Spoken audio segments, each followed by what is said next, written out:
And welcome, everybody. We are back with yet another master class. And today the topic is going to be this book here by this coach here.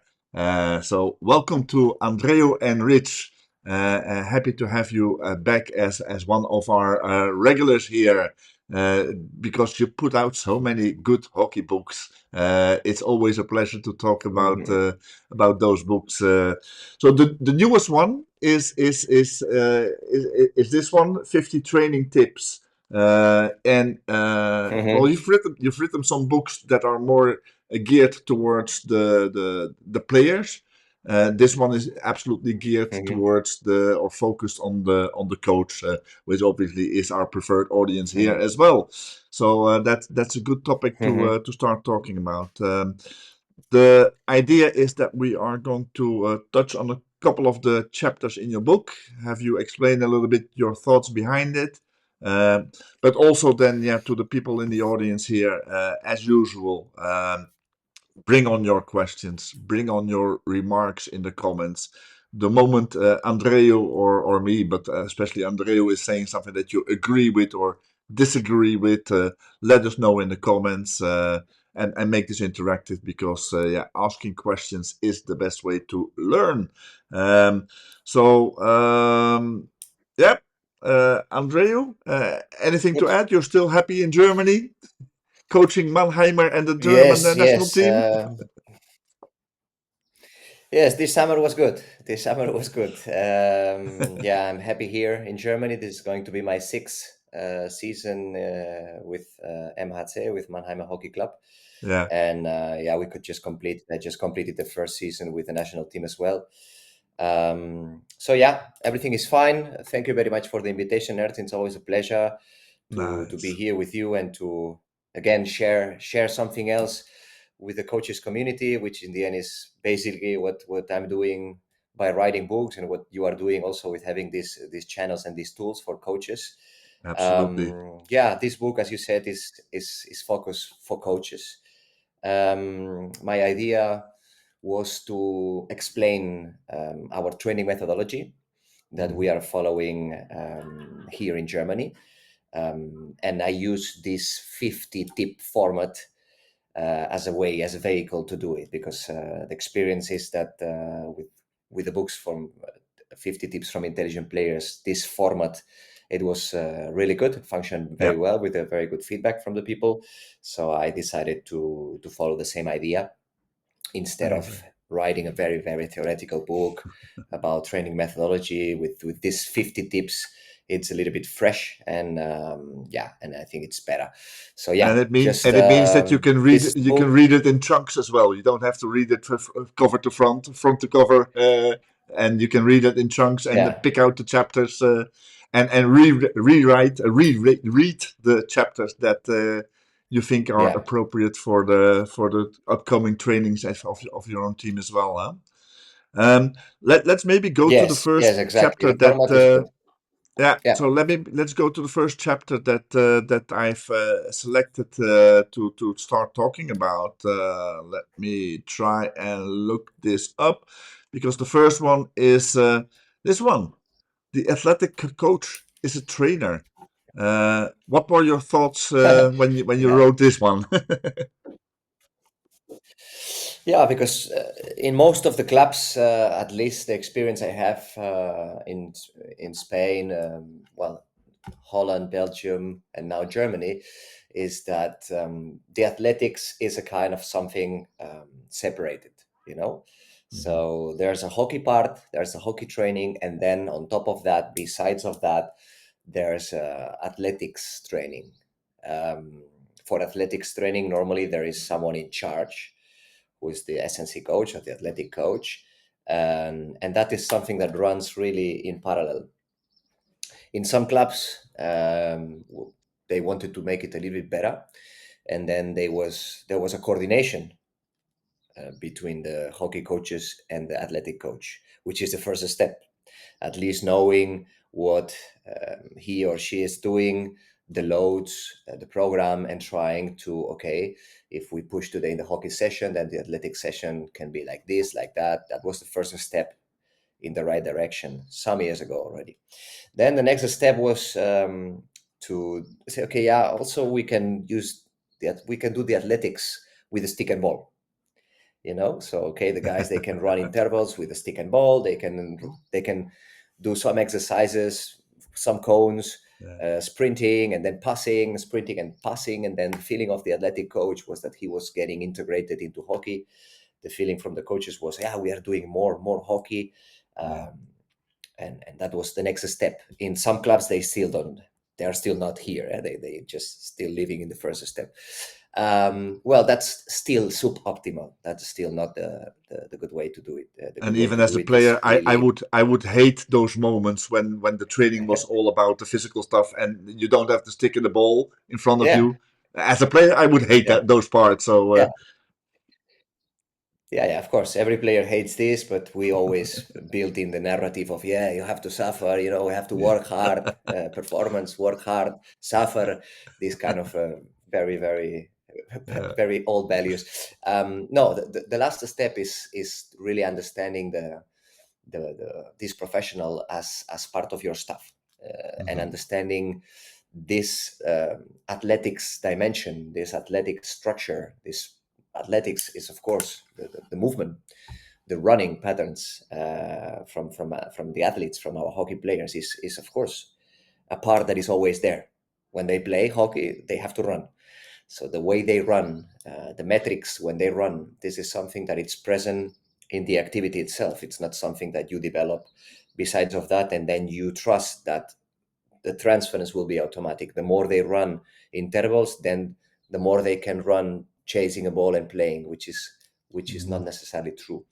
The best way is to understand the athletic coach as a trainer, and therefore integrating him or her in your process in trainings design.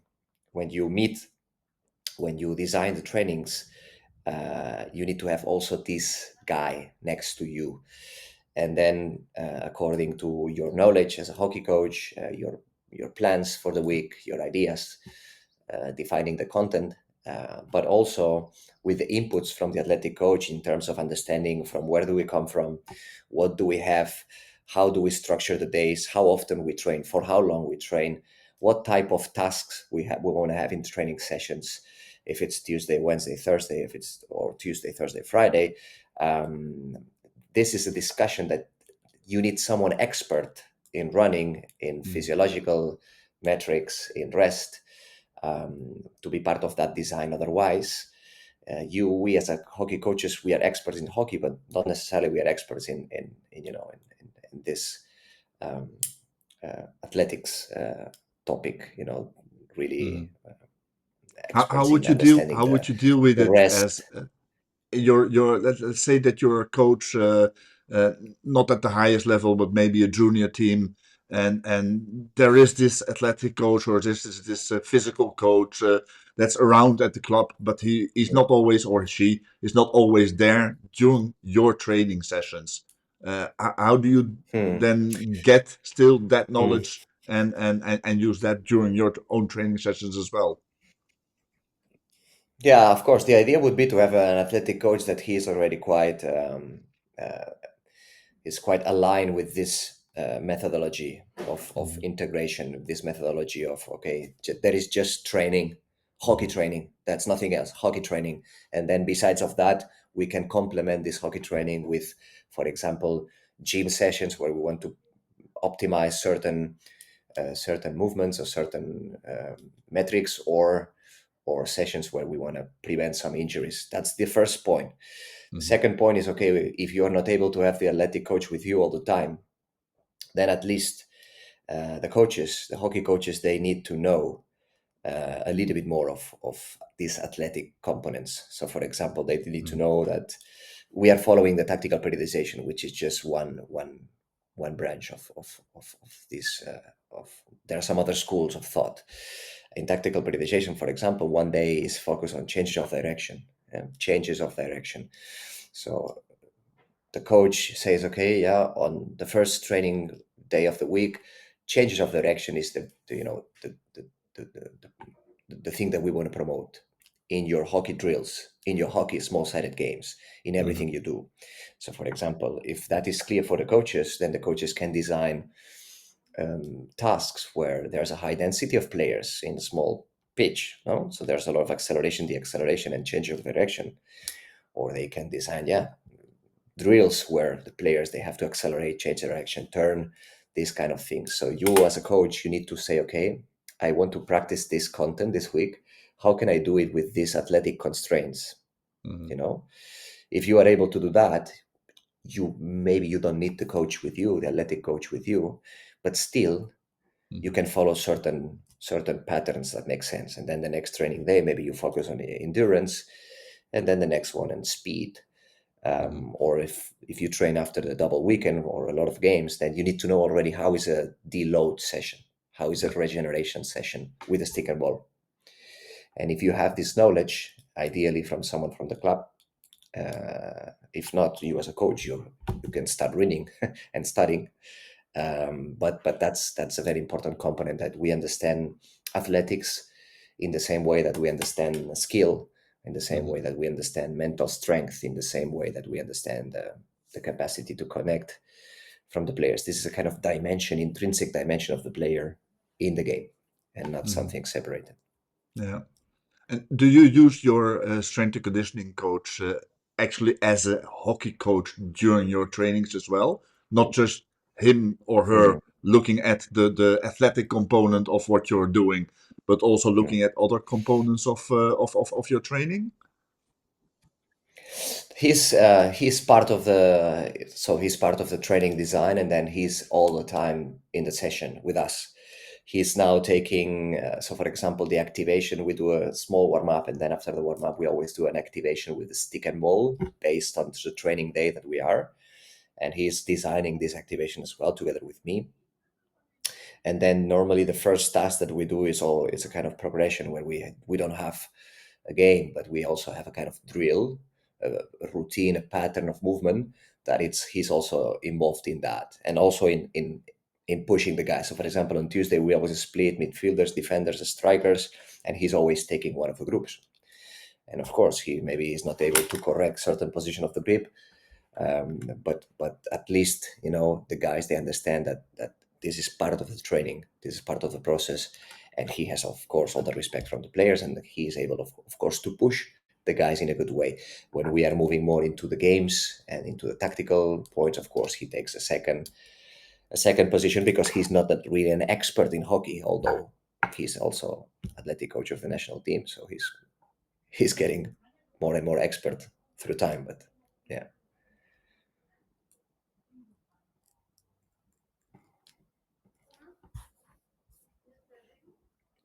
Ernst, I did lost you. I Sorry, cannot hear you. I had myself on mute again, Yeah. so sorry.